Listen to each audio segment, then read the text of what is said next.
មកហាគ្រោះរំជួយដីដែលបានសម្លាប់មនុស្សច្រើនជាងគេបំផុតចំនួន5នៅក្នុងប្រវត្តិសាស្ត្ររំជួយដីគឺជាគ្រោះធម្មជាតិដែលបានកើតឡើងនៅលើផ្ទៃផែនដីបង្កមនសិកម្មដល់ជីវិតនិងអាចផ្លាស់ប្ដូរសន្តានភូមិសាស្ត្រដីបាតុភូតនេះកើតឡើងនៅពេលដែលសម្បកផែនដីបញ្ចេញកម្ងោនជាពិសេសពេលដែលផ្ទៃផ្លាក់ត្រូនិកនៃទ្វីបធ្វើចលនាផ្ដាច់ចេញពីគ្នាដែលបង្កឲ្យមានរលករំជួយនិងការអង្រួនផ្ទៃដីនៅក្នុងការវាស់កម្រិតរំជួយមេហ្គានីទូតគឺជាខ្នាតទំហំរំជួយដីដែលយើងជាទូទៅ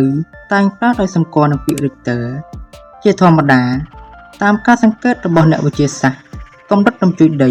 នៅក្នុងទំហំ 5.3 Richter គឺមានលក្ខណៈមិនខ្លាំងពេកនិងមិនខ្សោយពេកប៉ុន្តែរំជួយដីដែលមានទំហំចាប់ពី 6.3 Richter ឡើងគឺមានលក្ខណៈធ្ងន់ធ្ងរបំផុតដោយផ្អែកទៅតាមតម្លៃនៃរង្វាស់នៅក្នុងវីដេអូនេះសូមលើកយកនៅគ្រោះរំជួយដីដែលបានផ្ដាច់ជីវិតមនុស្សច្រើនជាងគេបំផុតចំនួន5នៅក្នុងប្រវត្តិសាស្ត្រចង់ដឹងថាតើក្នុងចំណោមគ្រោះរំជួយដីខ្លាំងៗបំផុតចំនួន5នោះមានគ្រោះរំជួយដីណាខ្លះហើយបានសម្លាប់មនុស្សច្រើនប៉ុណ្ណាទៅដើម្បីឲ្យជិបកាន់តែច្បាស់សូមអញ្ជើញប្រិយមិត្តទៅតាមដានទស្សនាទាំងអស់គ្នាចំណាត់ថ្នាក់ទី1គ្រោះរំជួយដីវ៉ាឌីវីគ្រោះរំជួយដីវ៉ាឌីវីឬមានឈ្មោះម្យ៉ាងទៀតថា The Great Chilean គឺជាគ្រោះរំជួយដីដែលធំបំផុតមិនធ្លាប់មានដែលបានកើតឡើងនៅថ្ងៃទី22ខែឧសភាឆ្នាំ1960រំជួយដីនេះបានកើតឡើងនៅក្នុងកម្រិត 9.5 Richter ដែលបណ្ដោយឆ្នេរនៃប្រទេសឈីលីក្បែរតំបន់វ៉ាឌីវីនិងប៉ូតឺម៉ុននៅក្នុងព្រឹត្តិការណ៍នេះបានបណ្ដាលឲ្យមានមនុស្សស្លាប់ចំនួន 1655 នាក់និងរបួសចំនួន 3000 នាក់មិនត្រឹមតែប៉ុណ្ណោះកម្លាំងរបស់រំជួយដីនេះបានបំផ្លាញផ្ទះប្រជាពលរដ្ឋដែលបង្កឲ្យមានមនុស្សប្រមាណជាង2លាននាក់បានបាត់បង់ទីលំនៅដោយគិតជាទឹកប្រាក់ប្រមាណជាង$550 លាននាសម័យនោះចំណាត់ថ្នាក់ទី2គ្រោះរំជួយដី The Great Alaska គ្រោះរំជួយដី The Great Alaska ដែលត្រូវបានគេដាក់ឈ្មោះមួយទៀតថា The Good Friday ដែលបានកើតឡើងនៅថ្ងៃទី28ខែមីនាឆ្នាំ1964រំជួយដីនេះបានកើតឡើងនៅក្នុងកម្រិត 9.2 Richter នៅប៉ែកខាងត្បូងរដ្ឋ Alaska របស់សហរដ្ឋអាមេរិកនៅក្នុងហេតុការណ៍រំជួយដីនេះបានបង្កឲ្យមានរលកយក្សស៊ូណាមីដែលបានបាត់ជីវិតមនុស្សចំនួន131នាក់និងបង្កឲ្យមានការខូចខាតទ្រព្យសម្បត្តិដែលគិតជាទឹកប្រាក់ចំនួន$2000 លានផងដែរចំណាត់ថ្នាក់ទី3គ្រោះរំជួយដី Sumatra Andaman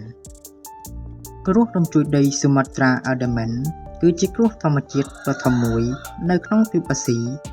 ដែលបានកើតឡើងនៅថ្ងៃទី26ខែធ្នូឆ្នាំ2004រំជួយដីនេះបានកើតឡើងនៅក្នុងកម្រិត 9.1 Richter និងមានលាយឡំជាមួយរលកយក្សស៊ូណាមីបើទោះបីជាមានប្រទេសជាង10នៅក្នុងទ្វីបអាស៊ីនិងអាហ្វ្រិកបានរងផលប៉ះពាល់ពីហេតុការណ៍នេះដូចជាប្រទេសឥណ្ឌូនេស៊ីដែលជាប្រទេសទទួលរងគ្រោះខ្លាំងជាងគេជាក់ស្ដែងនៅក្នុងគ្រោះធម្មជាតិនេះបានសម្លាប់មនុស្សជាង 2.83 សែននាក់និងបានធ្វើឲ្យមនុស្សជំនះខ្លួនប្រមាណជាង1លាននាក់នេះគឺជាព្រឹត្តិការណ៍រំជួយដីនិងរលកយក្សស៊ូណាមីដែលបានសម្លាប់មនុស្សច្រើនជាងគេបំផុតនៅក្នុងប្រវត្តិសាស្ត្រចំណាត់ថ្នាក់ទី4គ្រោះរំជួយដី The Tohoku គ្រោះរំជួយដី The Tohoku បានលួចប្រហារទៅលើប្រទេសជប៉ុននៅថ្ងៃទី11ខែមីនាឆ្នាំ2011ហេតុការណ៍នេះបានលាយឡំមកជាមួយនឹងរលកយក្សស៊ូណាមីដែលស្ថិតនៅក្នុងកម្រិត 9.1 Richter ដោយមានមនុស្សប្រមាណជាង 1.8 ម៉ឺននាក់បានបាត់បង់ជីវិតនិងជាង 6000 នាក់ផ្សេងទៀតបានរងរបួសលើសពីនេះផ្ទះសម្បែងជាង 100,000 ខ្នងត្រូវបានបំផ្លាញចោលទាំងស្រុងនិងផ្ទះជាង 1 លានខ្នងទៀតបានរងការខូចខាតយ៉ាងធ្ងន់ធ្ងរដែលបណ្ដាលមកពីរលកយក្សស៊ូណាមីផងដែរនិងចំណាត់ថ្នាក់ចុងក្រោយគ្រោះរំជួយដី Kamchatka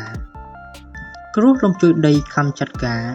ដែលបានកើតឡើងនៅថ្ងៃទី4ខែវិច្ឆិកាឆ្នាំ1952នៅក្នុងឧបទ្វីប Kamchatka របស់រុស្ស៊ីដោយបានកើតឡើងនៅក្នុងកម្រិត 9 Richter គ្រោះរំជួយដី Kamchatka នេះបានបង្កជារលកយក្សស៊ូណាមីដែលបង្កឲ្យមានការបំផ្លិចបំផ្លាញនិងសម្លាប់មនុស្សយ៉ាងតិច 4000 នាក់ផងដែរ